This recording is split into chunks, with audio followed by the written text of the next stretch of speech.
Assalamualaikum warahmatullahi wabarakatuh. Saya izin memperkenalkan diri. Nama Rian Saputra, sekelas 10 MIPA 1. Pada kesempatan kali ini saya akan mempresentasikan tentang bab 1, yaitu tentang kita semakin dekat dengan Allah. Banyak cara yang dapat kita lakukan untuk selalu dekat dengan Allah. Di antaranya adalah satu, dengan cara merenung atau bertafakur. Yang kedua, berzikir. Yang ketiga, ketika kita ditimpa musibah. Dan yang keempat, melalui perbuatan atau amalan kita sehari-hari. Berikut merupakan penjelasannya. Pertama, merenung atau bertafakur. Merenung atau bertafakur sendiri itu memiliki arti memikirkan tanda-tanda alam atau kejadian-kejadian yang ada di sekitaran kita. Yang kedua, berzikir. Zikir merupakan salah satu amalan-amalan sunnah yang sangat dianjurkan oleh baginda kita Nabi besar Muhammad SAW. Karena dengan kita berzikir itu kita dekat dengan Allah. Dan zikir pula itu dapat dilakukan bukan hanya pada saat kita sholat aja, namun ketika kita lagi jalan kaki, ketika lagi naik kendaraan umum, ketika naik kendaraan pribadi, itu juga kita bisa berzikir. Karena dengan cara berzikir kita itu dekat dengan Allah. Mengapa? Karena zikir itu menyebut, mengingat dan memuji-muji nama Allah, sehingga kita itu dekat dengan Allah. Dan selain itu zikir juga memiliki manfaat, diantaranya dapat memperlancar rezeki kita, terus juga hawa nafsu kita tuh jadi terkontrol dengan baik gitu. Makanya banyak orang yang kalau lagi emosi itu disuruh untuk berzikir. Kenapa? Itu supaya emosi-emosi mereka itu terkontrol dan stabil lagi. Yang ketiga, ketika kita sebagai umat manusia ditimpa suatu musibah. Pada hakikatnya musibah datang dari Allah. Dan Allah menurunkan musibah kepada kita, umat manusia, itu bukan tanpa sebab. Allah menurunkan musibah kepada kita itu untuk mengukur ketebalan iman dan takwa kita. Dan Allah menurunkan suatu musibah itu untuk mengingatkan kita bahwasannya sebagai manusia kita itu tidak boleh terlena akan kenikmatan-kenikmatan dunia yang sifat ini hanya sementara. Dan melalui musibah pula kita sebagai umat manusia itu dianjurkan atau diingatkan untuk semakin dekat dengan Allah, dengan untuk semakin berserah diri kepada Allah. Dan yang keempat, terakhir, itu melalui perbuatan atau amalan kita sehari-hari. Maksudnya itu di sini gini, ketika kita membantu orang lain yang sedang kesusahan, yang sedang ditimpa musibah, itu kita membantunya itu dengan niat yang ikhlas, tulus, ridho lillahi ta'ala, bukan karena ingin dipandang, bukan karena ingin disanjung, bukan karena ingin dihormati, ataupun kita bersifat sombong, itu bukan. Tapi niat kita itu membantu orang lain tulus, ridho lillahi ta'ala. Insya Allah kalau misalkan niat kita itu baik, niat kita itu tulus, insya Allah itu kita akan mendapatkan pahala. Namun ketika kita membantu orang lain dengan niat yang tidak baik, itu bukan pahala yang kita dapat, namun dosa yang kita dapat. Kiranya cukup presentasi yang dapat saya lakukan, kurang lebihnya saya mohon maaf. Wabillahi taufiq wa hidayah. Wassalamualaikum warahmatullahi wabarakatuh. Bismillahirrahmanirrahim. Assalamualaikum warahmatullahi wabarakatuh. Nama saya Diva Putra Pratama. Saya berasal dari kelompok 1, akan mempresentasikan tentang aku selalu dekat dengan Allah. Manusia adalah makhluk yang sering lupa dan sering berbuat kesalahan.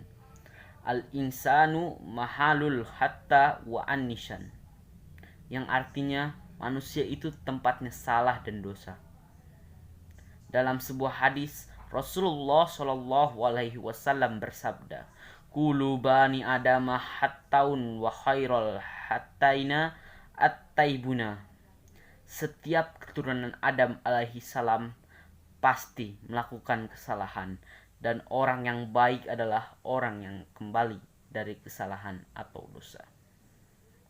Berdasarkan ungkapan dan hadis di atas, manusia memiliki sifat dan karakter, yaitu sering berbuat kesalahan dan lupa. Artinya tidak ada seorang pun yang terbebas dari kesalahan dan lupa.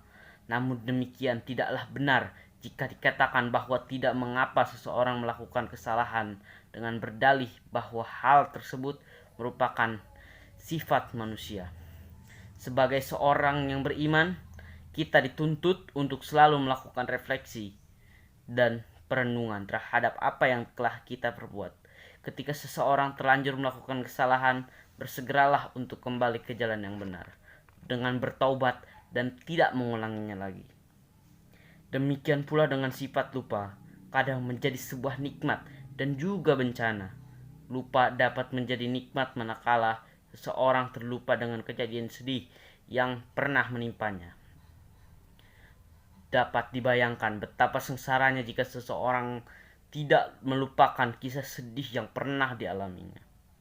Lupa juga dapat menjadi bencana, yaitu ketika dengan lupa tersebut mengakibatkan kecerobohan dan kerusakan.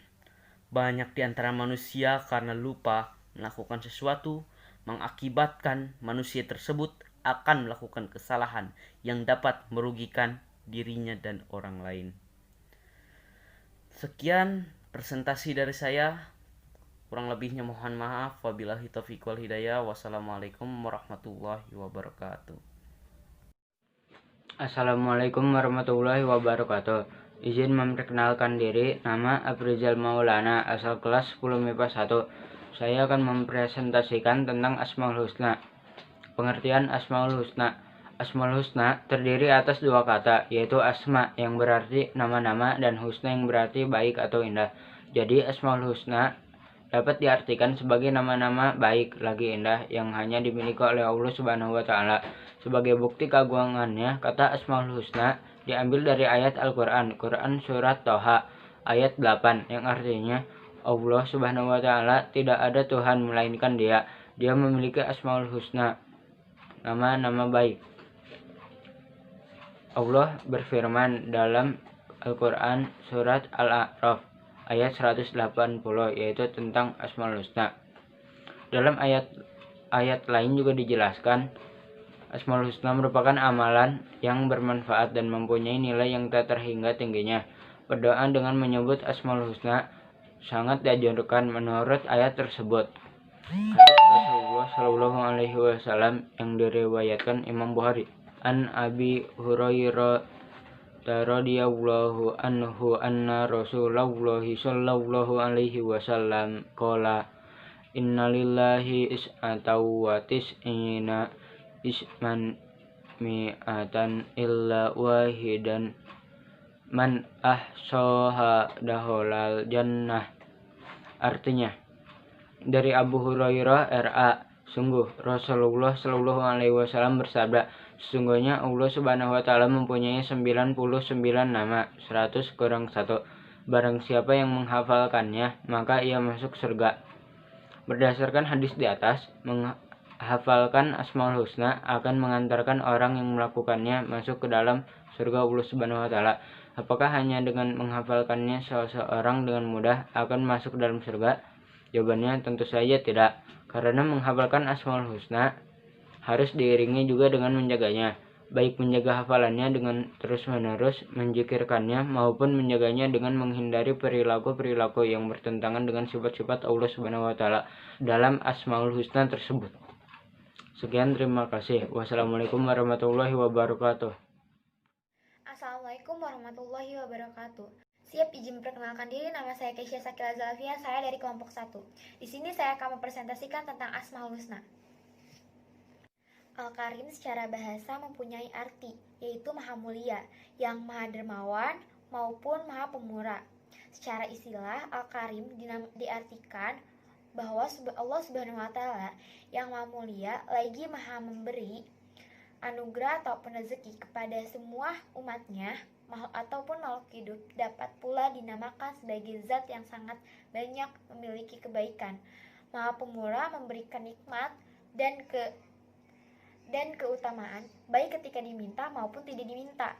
Al-Karim dinamakan Maha Pemberi karena Allah Subhanahu wa taala senantiasa memberikan, tidak pernah terhenti memberikannya. Manusia tidak boleh terputus asa dan kedermawannya Allah Subhanahu wa taala. Jika miskin dalam harta, karena kedermawannya tidak hanya dari harta yang dititipkan, melainkan meliputi segala hal. Manusia berharta dan dermawan berhendaklah tidak sombong, karena Allah memiliki sifat dermawan, tidak menyukai kesombongan umatnya. Al-Mu'min Secara bahasa berasal kata amin, yang berarti pembenaran, ketenangan hati dan aman. Allah Subhanahu wa taala Al-Mumin artinya Dia Maha Pemberi rasa aman kepada semua makhluknya, terutama kepada manusia. Dengan demikian, manusia terasa tenang. Kehidupan ini penuh dengan berbagai permasalahan dan cobaan, tantangan. Jika kita bukan karena Allah yang memberikan rasa aman dalam hatinya, niscaya kita akan merasa gelisah, cemas, dan merasa ketakutan. Al-Wakil. Kata Al-Wakil mengandung arti maha mewakili atau pemelihara, yaitu Allah Subhanahu wa taala yang memelihara dan mengurusi segala kebutuhan makhluknya, baik itu dalam urusan dunia maupun akhirat, menyelesaikan segala sesuatu yang diserahkan hambanya tanpa membiarkan apapun terbengkalai. Dengan demikian, orang yang mempercayai ke segala urusannya kepada Allah Subhanahu wa taala akan memiliki kepastian bahwa semuanya akan diselesaikan dengan secara baik-baik. Pengasih adalah satu-satunya yang dapat dipercaya oleh para hambanya. Seseorang yang melakukan urusannya dengan sebaik-baiknya dan kemudian akan menyerahkan segala urusannya kepada Allah Subhanahu wa taala untuk menentukan karunia-Nya. Menyerahkan segala urusannya hanya kepada Allah Subhanahu wa taala melahirkan sikap tawakal. Tawakal bukan berarti mengabaikan sebab dari suatu kejadian, berdiam diri dan tidak peduli terhadap sebab itu, akan akibatnya adalah sikap malas. Ketawakalan dapat diibaratkan dengan menyadari sebaik-baiknya. Al-Matin artinya maha kukuh. Allah Subhanahu wa taala adalah maha sempurna dalam kekuatan dan kekukuhannya. Kekukuhan dalam prinsip bersifat-sifatnya. Allah Subhanahu wa taala juga maha kukuh dalam kekuatan-kekuatannya. Oleh karena itu, sifat Al-Matin adalah kehebatannya perbuatan yang sangat kokoh dari kekuatan yang tidak ada taranya.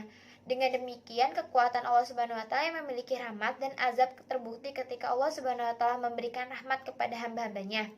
Tidak ada pun yang dapat menghalangi rahmat itu untuk tiba kepada sasarannya. Demikian juga tidak ada kekuatan yang dapat mencegah pembalasannya. Sekian video dari saya, kurang lebihnya mohon maaf. Wassalamualaikum warahmatullahi wabarakatuh. Assalamualaikum warahmatullahi wabarakatuh. Izin memperkenalkan diri, nama saya Meliana Nur Halija dari kelas MIPA 1 dari kelompok 1. Di sini saya akan mempresentasikan tugas PAI tentang Asmaul Husna. Yang pertama ada Al-Jami. Al-Jami secara bahasa artinya maha mengumpulkan atau menghimpun, yaitu bahwa Allah Subhanahu wa taala maha mengumpulkan atau menghimpun segala sesuatu yang tersebar atau tersedak. Allah Subhanahu wa taala maha mengumpulkan apa yang dikehendakinya dan dimanapun Allah Subhanahu wa taala berkehendak. Penghimpunan ini berbagai macam bentuknya. Di antaranya adalah mengumpulkan seluruh makhluk yang beraneka ragam, termasuk manusia dan lain-lainnya, di permukaan bumi ini dan kemudian mengumpulkan mereka di padang mahsyar pada hari kiamat. Allah Subhanahu wa taala akan menghimpun manusia di akhir kelak sama dengan orang-orang satu golongan di dunia. Hal ini dapat dijadikan sebagai barometer kepada siapa kita berkumpul di dunia, itulah yang akan menjadi teman kita di akhirat. Yang kedua ada Al-Adil, yang artinya maha adil. Keadilan Allah Subhanahu wa taala bersifat mutlak, tidak dipengaruhi oleh apapun dan siapapun. Keadilan Allah Subhanahu wa taala juga didasari dengan ilmu Allah Subhanahu wa taala yang maha luas. Dengan demikian tidak mungkin keputusannya salah. Al-Adil berasal dari kata adalah yang berarti lurus dan sama. Allah Subhanahu wa taala dinamai Al-Adil karena keadilan Allah Subhanahu wa taala adalah sempurna. Dengan demikian, semua yang diciptakan dan ditentukan oleh Allah Subhanahu wa taala sudah menunjukkan keadilan yang sempurna. Hanya saja banyak di antara kita yang tidak menyadari atau tidak mampu menangkap keadilan Allah Subhanahu wa taala terhadap apa yang menimpa makhluknya. Dan yang ketiga ada Al-Akhir. Al-Akhir artinya maha akhir, yang tidak ada sesuatu pun setelah Allah Subhanahu wa taala. Dia maha kekal tatkala semua makhluk hancur, maha kekal dengan kekekalannya. Adapun kekekalan makhluknya adalah kekekalan yang terbatas, seperti hanya kekekalan surga, neraka, dan apa yang ada di dalamnya. Surga adalah makhluk yang Allah Subhanahu wa taala ciptakan dengan ketentuan, kehendak, dan perintahnya. Allah Subhanahu wa taala berkehendak untuk menetapkan makhluk yang kekal dan yang tidak. Namun, kekekalan tersebut itu tidak secara zat dan tabiat, karena secara tabiat dan zat seluruh makhluk ciptaan Allah Subhanahu wa taala adalah fana, tidak kekal. Sifat kekal tidak dimiliki oleh makhluk. Kekekalan yang ada hanya sebatas kekal untuk beberapa masa sesuai dengan keputusannya. Terima kasih, kurang lebihnya mohon maaf. Wassalamualaikum warahmatullahi wabarakatuh.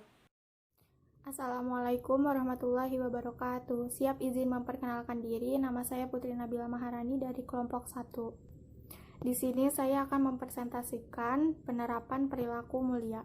Perilaku yang mencerminkan sikap memahami Asmaul Husna tergambar dalam aktivitas-aktivitas berikut. Yang pertama, menjadi orang yang dermawan. Sifat dermawan adalah sifat Allah Al-Karim yang artinya Maha Pemurah.